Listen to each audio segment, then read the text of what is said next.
Hello everyone, welcome back to my channel. আজকে মায়ের কাছে আবদার করে এগরোল বানানোর রেসিপিটা অনেক কষ্ট করে আদায় করেছি।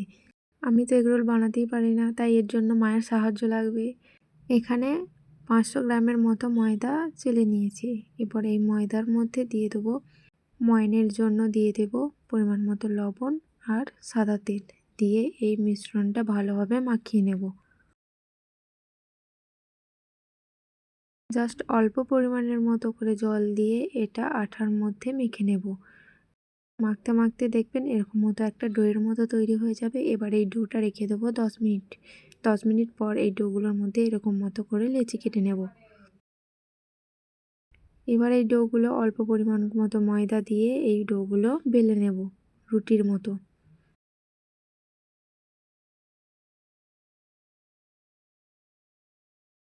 দেখুন এগ রোলের জন্য আমি এখানে 10টা ডিম নিয়েছি, যেহেতু আমরা বাড়ির সবাই এই রেসিপিটা ট্রাই করব।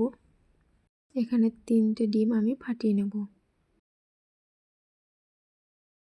এখানে গ্লাসের মধ্যে ডিমগুলো ফেটিয়ে নিয়েছি যাতে গ্লাসে ডিমটা ফাটানো সুবিধা হয়। ডিমটা এখানে অনেকক্ষণ ধরে ফেটিয়ে নিতে হবে। ডিমটা ফাটানো হয়ে গেলে রোলের জন্য এই রুটিগুলো প্রথমে সেঁকে নেব।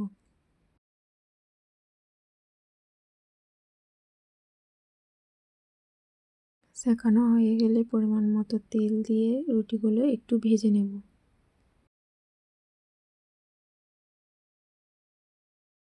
উল্টো পাল্টে ভেজে নিতে হবে। এখানে আমি রোলটা তৈরি করার 2 রকম পদ্ধতি দেখাচ্ছি। এক হবে অল্প পরিমাণ মতো তেল দিয়ে রোলগুলো আবার ওর মধ্যে দিয়ে ওই রোলের উপরে ডিমটা দিয়ে দিতে হবে। দেখুন কিভাবে দিচ্ছি। আর এক রকমের পদ্ধতি আছে, সেটাও দেখাবো। এই সময় গ্যাসের ফ্লেমটা একটু হাই রাখবেন, তাহলে ডিমগুলোর ওপরে হয়ে যাবে। এবার এই রোলটা পাল্টে অপর পিঠটা ভেজে নেব। দেখুন আর একটা পদ্ধতি দেখাচ্ছি। এবারে তার মধ্যে ডিমটা দিয়ে এই রোলের জন্য রুটিগুলো ওর ওপরে দিয়ে উল্টে পাল্টে ভেজে তুলে নেব। এইভাবেও করা যায়, আবার ওইভাবেও করা যায়। যেভাবে আপনার সুবিধা হবে আপনারা করে নেবেন। দেখুন রোল বানানোর জন্য সব রেডি। এবার শসা, পেঁয়াজ, গাজর আর কাঁচা লঙ্কা এখানে মা কেটে দিয়েছে। এবার এগুলো রোল বানানোর পালা। প্রথমে একটা রোলের মধ্যে শসা, পেঁয়াজ, গাজর, কাঁচা লঙ্কা কুচনো দিয়ে দিতে হবে। এবার ওর মধ্যে দিয়ে দিতে হবে সসটা লম্বাভাবে দিয়ে রোলের মতো মুড়ে একটা কাগজের মধ্যে দিয়ে ভালোভাবে আটকে নিতে হবে।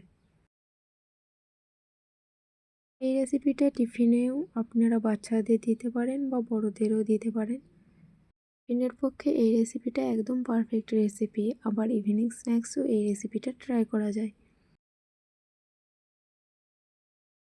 দেখুন এইভাবে প্রতিটা রোল আমি বানিয়ে নিয়েছি।